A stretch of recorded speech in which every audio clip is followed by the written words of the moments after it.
No, Yeah, I was going to just say something about It's intense, I bet.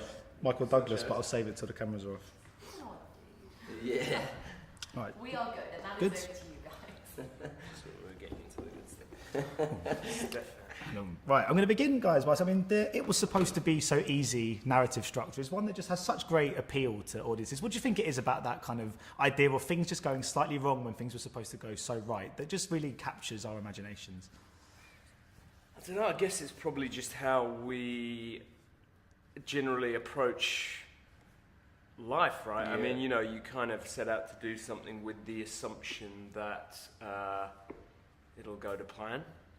And if you put enough thought into it, that will increase the chances of it going well. And I guess, you know, with this is a sort of movie partly about a story influenced by movies, you know, or a group of young men influenced by movies, possibly.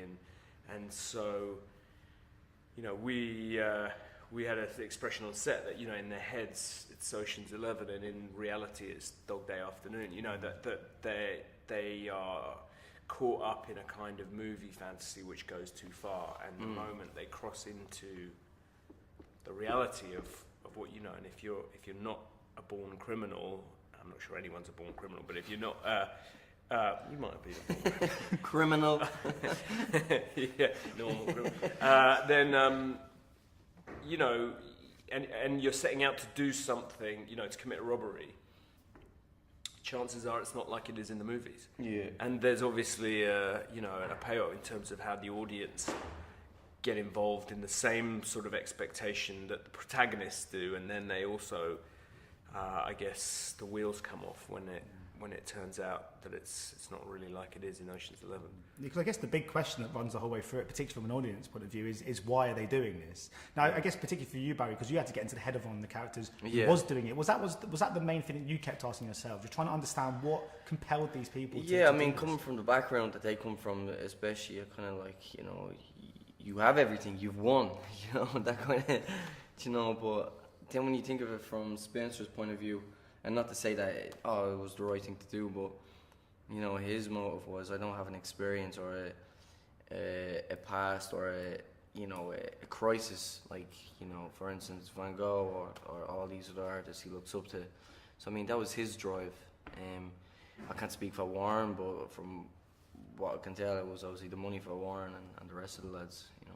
Because I mean, that is one of the themes of this. I guess Spencer's character obviously says that obviously true artists need to suffer. Now, perhaps not to this extent. But do you think there is a truth to that sentiment in any way? I don't know. As an actor, I guess, you know, you need stuff to draw upon. Draw upon, yeah, definitely. For me, especially the way I work, yeah, it's, you know, and that's not to say I'm glad that everything that has happened, like, throughout my life, but experiences definitely have, you know, shaped me as an actor. And I'm not sure, you know, I think, you know, Spencer was looking at all of the great artists that ever lived, and all of them had, you know, none of them had an easy go of it. And he's looking at his life and thinking, you know, what am I ever going to have to say? You know, what am I going to have to make art about that is of any relevance, given that, you know, he's got a lovely, supportive family, he lives in a nice house in a nice subdivision of suburban Kentucky. So I guess I can understand the logic. I'm not sure I can sympathize with the idea that not having a problem is a problem. But, you know, he wants an experience of life, and he's living in this very sanitized world. And of course, I mean, there's always a pressure when you take on anyone, I'm sure, Barry. But in this instance, knowing that the real Spencer was going to watch this movie and watch himself being portrayed on the screen, did that add an element of pressure? Were you quite nervous asking for his reaction, which I'm assuming you must have spoken to him since? Yeah, definitely. You have to hold a certain amount of respect as well for the people that were affected by it, you know, and you're retelling the story that has really affected a lot of people. So I had that in mind, and obviously, playing Spencer, but, you know, given Bart's background in documentaries, and, you know, it's kind of had me trusting Bart and that he'd make it look good, and, you know, and it did. It's great. You should go see it September 7th. And of course, it's one of many films come out with the word kind of American in the title. There's something about that word that fits into so many titles of movies, be it kind of American Hustle or, there was American Made last summer, for example, with Tom Cruise.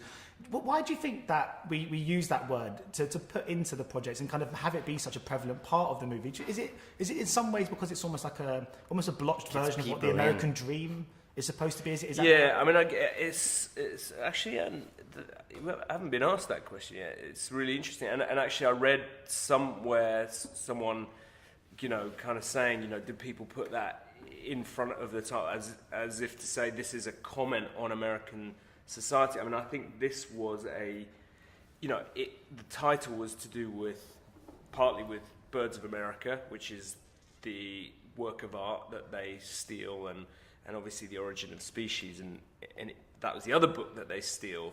It's such a good title, though. And it's also about this idea of kind of, Darwin talks about American animals and domestic animals in particular having evolved to a point where, like the reason dogs have drooping ears as opposed to wild animals who have wolves and stuff have upright is because they don't have the same need to be alert.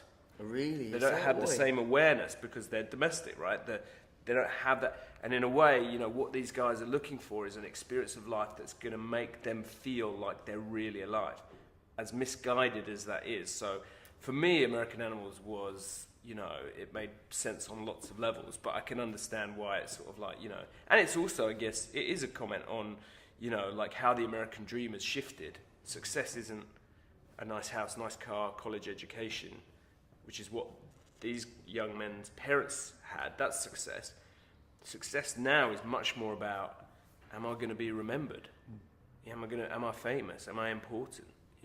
So it's all about that. Brilliant. Thanks so much for your time. Much appreciated. Thanks. I'm just going to stay sat here, but it ends it well on the card, and also stops on my editor.